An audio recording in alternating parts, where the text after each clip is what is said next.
Attorney Elia Castronova was able to obtain a significant settlement for me when my daughter was killed in a fatal accident, and the other side did not want to pay.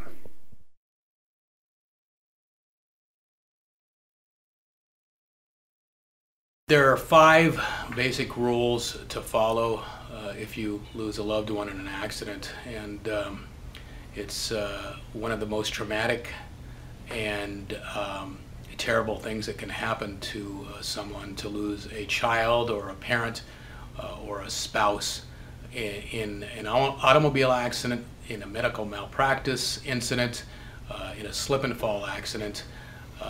It is just terrible.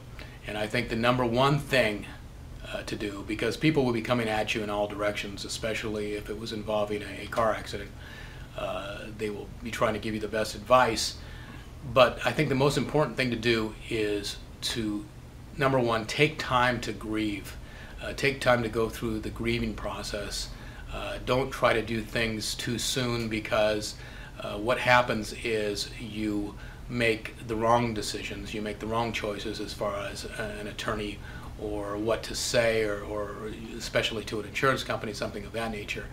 So number one, make sure that you get the psychological counseling, that you deal with the funeral, that you deal with the grieving process. Then the next thing, when you finally come to terms, is to retain an attorney. I think that the most important thing in retaining an attorney is to get an attorney who, first of all, is an attorney in that particular area of personal injury. For example, there are some attorneys who try to handle all kinds of cases, contract cases and divorce cases and personal injury cases, workers' compensation cases. This is like going to a doctor who's a general practitioner. When you have a wrongful death case, you have to make sure you go to an attorney who has handled wrongful death cases. If it's a medical malpractice case, you have to make sure that you consult with an attorney who has handled medical malpractice cases and knows what to do. If it's an automobile accident, you have to make sure the attorney has had those kinds of cases, and that's where my office has its expertise, in both medical malpractice, in automobile accidents, motorcycle accidents, slip and fall. So you want to make sure that you get a competent attorney. Number 3, make sure that you follow the instructions of the attorney. The attorney will give you a list of things to do, and you should follow those instructions in gathering information on the person who passed away, on gathering any sorts of mementos or films, videos, things of that nature, photographs, journals, that will bring this deceased loved one alive for a jury.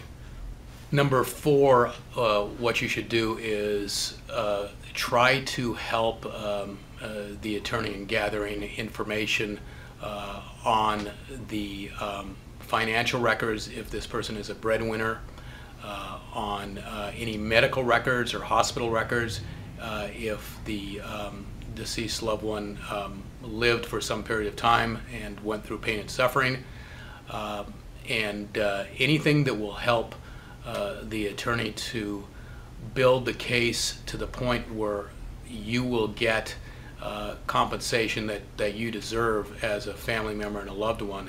Of course, you could never replace the person who has passed away, but you can make sure that the compensation is fair, and that the corporation or insurance company involved does not do something to mitigate what they should pay to you as a loved one and an heir. And finally, be ready to be in the case for the long haul. I know that it's difficult. You've gone through this stressful event. You just want to get it over with. But you're not helping anybody but insurance companies and large corporations if you just want to settle the case and put it behind you before they've paid what they truly should to compensate you for your loss.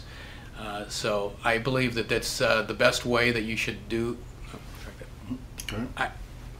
I believe that those are the 5 rules that you should follow in a case in which you've lost a loved one.